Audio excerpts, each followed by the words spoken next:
আজকে দুপুরবেলায় ঈশামণি আর আমি লাউ শাক কাটতে গিয়েছিলাম। এক এক করে ভিডিওতে সবই আপনাদের সাথে শেয়ার করব, ভিডিওটা পুরো দেখুন। দুপুরবেলা হঠাৎই মনে হলো যে আজকে একটু লাউ শাক কেটে আনি। তো আমাদের বাসার নিচেই লাউ গাছের ডাল হয়েছে, তো ঈশামণি আর আমি চলে গিয়েছি ওখানে লাউ শাক কাটার জন্য। তো আমি তো লাউ শাক কাটছিলাম আর এই যে আমার মেয়েটা ভিডিও করে দিচ্ছিল। তো ওর মাঝে মাঝেই হাত কাঁপছিল, তারপর আমি বলছিলাম যে আম্মা এক জায়গায় রাখার চেষ্টা করো। তারপরও ছোট মানুষ যতটুকু পারে সে ভিডিও করে দিয়েছে। আমাদের বাড়িটা যেহেতু একদম মেন রাস্তার পাশে, তাই ওদিক থেকে অনেক ধুলাবালি এসেছে। তো লাউ গাছের কাছাকাছি ঈশামণিকে আসতে নিষেধ করছিলাম, কারণ প্রত্যেকটা পাতাতেই কিন্তু অনেক ধুলাবালি জমেছে। যদি এগুলো পরিষ্কার করে নিলে আর থাকবে না। এদিক থেকে কিছু শাক কেটে নিলাম, আর বাইরে আজকে প্রচণ্ড গরম। তো আরও এই সাইডটা থেকে আরও কিছু শাক কাটার জন্য চলে এসেছি। তা এখন মোটামুটি সব শাকগুলো কেটে নেওয়া হয়ে গেছে, এখন আমরা ভেতরে চলে যাচ্ছি। তো যাওয়ার সময় আমার এই যে ছোট্ট মেয়েটা বলেছিল যে আম্মা আজকে কিন্তু বাস্কেটটা আমি নিয়ে যাব। তো আমি বললাম ঠিক আছে, তুমি নিয়ে যাও। ওকে কোনো কাজে দিলে অনেক খুশি হয়, আর সব সময় চেষ্টা করে আমার কাছাকাছি থেকে আমাকে বিভিন্ন কাজে হেল্প করার জন্য। একসাথে খুব বেশি শাক কেটে আনলে নষ্ট হবে, আর ফ্রিজে থাকলে খেতেও অত বেশি ভালো লাগবে না। তো এই জন্য আজকে রান্না করার জন্য যতখানি আমার প্রয়োজন ততখানি নিয়ে এসেছিলাম। তো ভাবলাম যে এটা থেকে কিছুটা দিয়ে পাকোড়া তৈরি করব, আর কিছুটা শাক তরকারির জন্য রেখে দেব।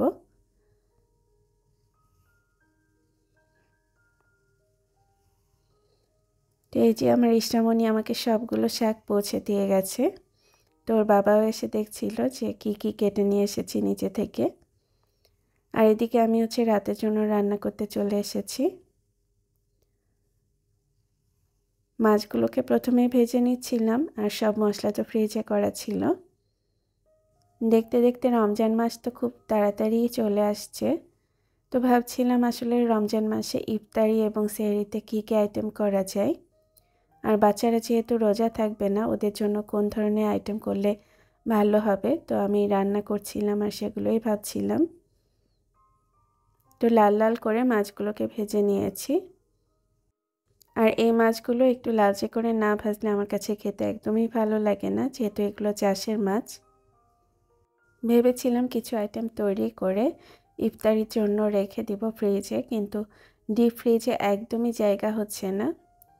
তো ইচ্ছা আছে খুব তাড়াতাড়ি একটা আলাদা ডিপ ফ্রিজ কিনে নিব, যাতে এই স্পেস নিয়ে প্রবলেমগুলো আর না হয়। তবে ডিপ ফ্রিজের খাবার আমার কাছে একদমই ভালো লাগে না, তো এজন্যই অনেক আগে থেকে এটা কেনার ইচ্ছা থাকলেও কেনা হচ্ছে না। নো ফ্রস্টের খাবারগুলো যেমন ফ্রেশ থাকে, ডিপ ফ্রিজের খাবারগুলো কেমন একটু গন্ধ গন্ধ লাগে বেশি দিন হয়ে গেলে। তো সেজন্যই আমার কাছে খুব একটা ভালো লাগেনি। উদ্যোগ নিলে আসলে অনেক আগেই কেনা হয়ে যেত, তবে এখন আসলে প্রয়োজন ফিল করছি, কারণ এলাকাতে আসার পরে দেখা যাচ্ছে এখানে সব শাক সবজি, তারপরে মশলা টশলা সব কিছু ফ্রেশ পাওয়া যায়। তো সিজনের সময় যদি এগুলো একটু বেশি করে রাখা যায়, তাহলে দেখা যাবে যে সারা বছরই মোটামুটি ইউজ করা যাবে। আর এই যে টাইমটাতে আমি রান্না করছিলাম, ইষ্টামণি বারবারই এসে দেখে যাচ্ছিল কি রান্না করছি। আমি যখন রান্না করি তখন দেখা যায় ওরা দু ভাই বোনই এসে খোঁজখবর নিয়ে যায় কোন দিন কোন খাবার রান্না করছি, ওদের পছন্দের কোনো খাবার রান্না হচ্ছে কি না। তো বাচ্চারা একদমই মাছ খেতে চায় না। মাছ এবং সবজি ওরা যতই আগ্রহ করে কিনে আনুক আমার সঙ্গে গিয়ে, কিংবা গাছ থেকে পেড়ে আনুক, কিন্তু খাওয়ার ব্যাপারে একদমই উৎসাহী না। তো আমি ইদানিং চেষ্টা করছি ওদেরকে মাছ সবজি এগুলো খাওয়ার ব্যাপারে একটু উৎসাহিত করার জন্য। ঈশানবাবুকে যে খাবারই দেওয়া হোক না কেন, ও সবসময় আমার হাতে খায়, আর আমি ওকে যেভাবে খাওয়াই ও মোটামুটি খেয়ে নেয়। কিন্তু ঈশামণিকে নিয়ে খুবই সমস্যা হয়ে যায়। ওর জন্য দেখা যায় সবসময় আলাদা করে মাংস রান্না করা লাগে, কারণ ও মাছ একেবারে খেতে চায় না। হয় মাংস, না হয় ডিম, আর সবজির মধ্যেও বেছে বেছে খায়। তবে ঈশানের মধ্যে ওই জিনিসটা নেই।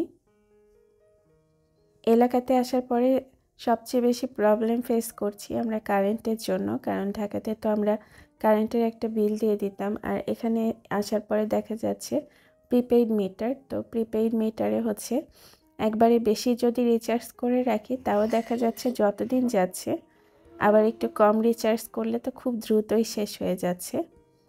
তো এটা নিয়ে একটু সমস্যা হচ্ছে। অনেক সময় হচ্ছে হিসাব থাকছে না, একভাবে হয়তো কার্ড দেখা গেল মাসে 2-3 বার ঢোকানো হচ্ছে। আর এসি চালালে খুব দ্রুতই হচ্ছে কার্ড শেষ হয়ে যাচ্ছে। এই প্রবলেমটা খুব ফেস করছি আমরা এখানে আসার পরে, যেটা কিনা ঢাকাতে এতটা প্রবলেম আমাদের হয় নাই। আর ভ্যাকুয়াম ক্লিনার থেকে শুরু করে সব ইলেকট্রনিক্স প্রোডাক্ট মোটামুটি আমার বাসায় প্রতিদিনই চলে। তো এটার জন্য কারেন্ট বিলও দেখা যায় যে অন্য বাসার থেকে আমাদের একটু বেশি আসছে, তবে এখানে আসার পরে দেখলাম যে একদম এক্সেস বেশি আসছে, যেটা আসার কথাই না। তো এই যে পেঁয়াজ আর কাঁচামরিচ ভেজে নিচ্ছি। আর মশলাগুলো যেহেতু বাটা ছিল তাই এক্সট্রা করে আর কোনো ঝামেলা নেই। পেঁয়াজ আর কাঁচামরিচ একটু ভাজা ভাজা হয়ে এলে তার মধ্যে হচ্ছে সব মশলাগুলো এক এক করে দিয়ে দিব।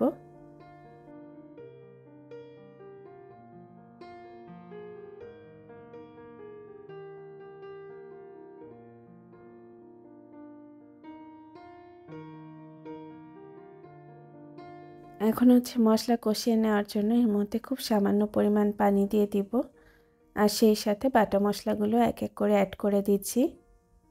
বাটা মশলার মধ্যে রয়েছে রসুন, জিরা, ধনিয়া আর হচ্ছে সামান্য আদা বাটা। এখন হচ্ছে সব মশলা দিয়ে স্বাদমতো লবণ আর হলুদের গুঁড়া দিয়ে মশলাটা ভালোভাবে আরও বেশ কিছুক্ষণ কষিয়ে নিতে হবে।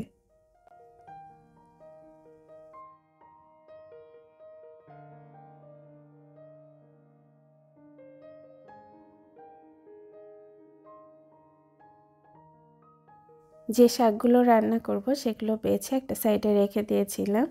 আজকে লাউ শাকের সঙ্গে কিছু পালং শাক মিশিয়ে দিয়েছি। পালং শাকগুলো গ্রামের বাড়ি থেকে আনা। তো লাউ শাকের সঙ্গে এই শাকগুলো মিক্সড করে রান্না করছি। আজকে খেয়ে দেখব কেমন লাগে। বলতে গেলে টেস্ট হিসেবেই রান্নাটা করেছি।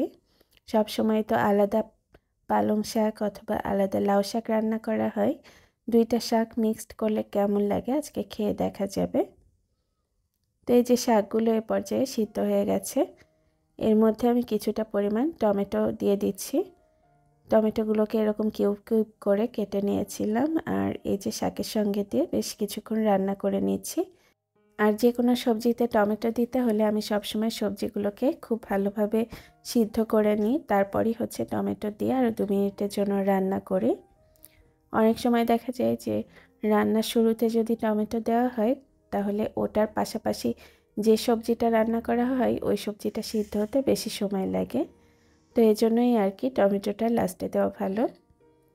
এখন হচ্ছে তরকারিটা আরও 2 মিনিটের মতো খুব ভালোভাবে ফুটিয়ে নিয়েছি। এ পর্যায়ে এসে আগে থেকে ভেজে নেওয়া মাছগুলো অ্যাড করে দিচ্ছি। এক এক করে সব মাছগুলো অ্যাড করে দিচ্ছি।